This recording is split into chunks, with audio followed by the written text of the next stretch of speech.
Welcome, listener, to another deep dive. Great to be here. So today we're tackling that relentless inner monologue, overthinking. When your mind just won't quit, constantly cycling through worries or replaying past events. Absolutely, that feeling of being stuck in your head. Yeah, exactly. So we're diving into the material you shared to really unpack what overthinking is, its impact, which is surprisingly big, and, crucially, how we can maybe quiet that noise. Well, what's fascinating right off the bat from the sources is that overthinking feels like deep thinking, but it's generally not productive problem solving. Okay. It's more of an unproductive loop. Often shows up as rumination that's getting stuck on the past, the what ifs, the regrets, or, worry about the future. The research is a great example. Thinking productively about a storm means like securing your windows, getting supplies. Right, taking action. Exactly. Overthinking is just sitting there lamenting the storm's coming, maybe worrying how bad it will be, without actually doing anything. You might feel like you're thinking hard about it. But you're not solving anything, just worrying. Precisely. You mistakenly think you're working on the problem. That storm analogy, wow, that really clarifies the difference. I know I've definitely been stuck lamenting the storm before. We all have, I think. It's so easy to mistake that frantic mental energy for actually doing something useful. And it's not just feeling drained, is it? Your sources mention it can actually impact the brain. Yeah, chronic overthinking can affect the prefrontal cortex.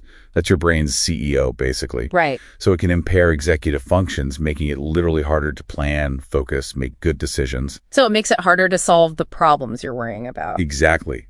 This constant, unproductive mental churn just eats up energy, leads to exhaustion, stress, and that affects everything from decisions to sleep. It creates this really vicious cycle. Okay, so if it's that bad for us and it feels so automatic, how do we even start to unwind it? Is it just how some people are wired? Well, that's the hopeful part. The material highlights it's often a maladaptive coping strategy. Maladaptive coping. Okay, so like a bad habit the brain learned. Essentially, yeah. A counterproductive way your brain tries to handle stress, but it just makes things worse. Yeah. But the key word there is learned. If it's learned. It can be unlearned, or at least managed much better, which, raises the big question, how? Right, how do we do that? And this is where the material gets really practical, offering these evidence-based techniques, like from cognitive behavioral therapy, CBT. Exactly. CBT gives us some great tools. One big one is challenging those automatic negative thoughts. Okay, how does that work in practice? So a thought pops up like, I'm definitely going to mess up this presentation. Yep, familiar thought. CBT encourages you to step back and ask, okay, what's the evidence for that?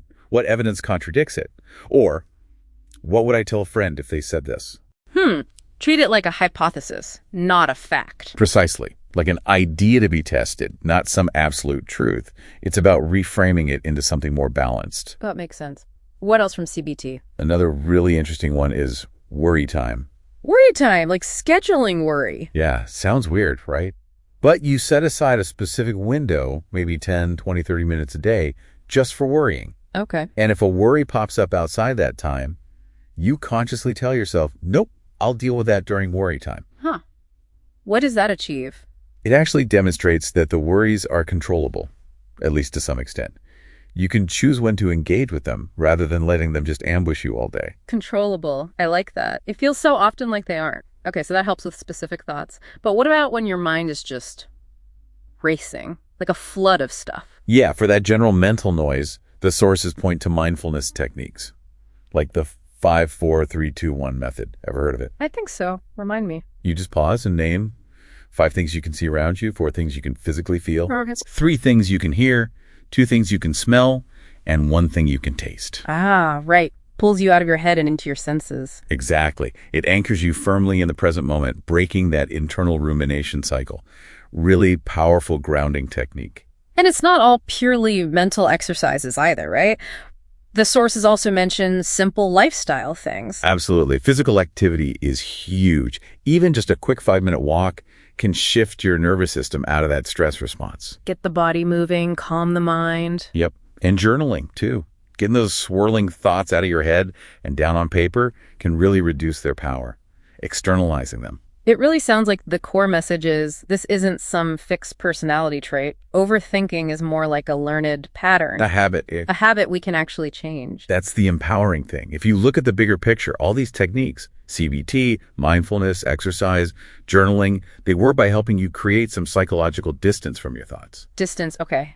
Not getting rid of them, but not being fused with them. Exactly. And they help regulate your body's physical stress response too. Overthinking is often a way we try to avoid difficult feelings or uncertainty. Right. These strategies help you choose how you engage rather than just being swept away. You gain more control. That feels much more proactive. Yeah. Shifting from feeling like a victim of your own mind to being able to choose your response. That's huge. And of course, the sources do mention, importantly, that if overthinking is really impacting your life significantly, professional help is key. Therapists can provide tailored support. Definitely an important point. It's not always something to just figure out alone. So thinking about this for you, our listener, given that we're framing overthinking as this learned habit, something changeable, what's maybe one small intentional step you could take today? Maybe challenging one thought or trying that 5-4-3-2-1 exercise. Yeah, just one small step. That's a great takeaway question. Thanks for diving deep with us today. Lots to think about, hopefully productively this time. What stands out to you?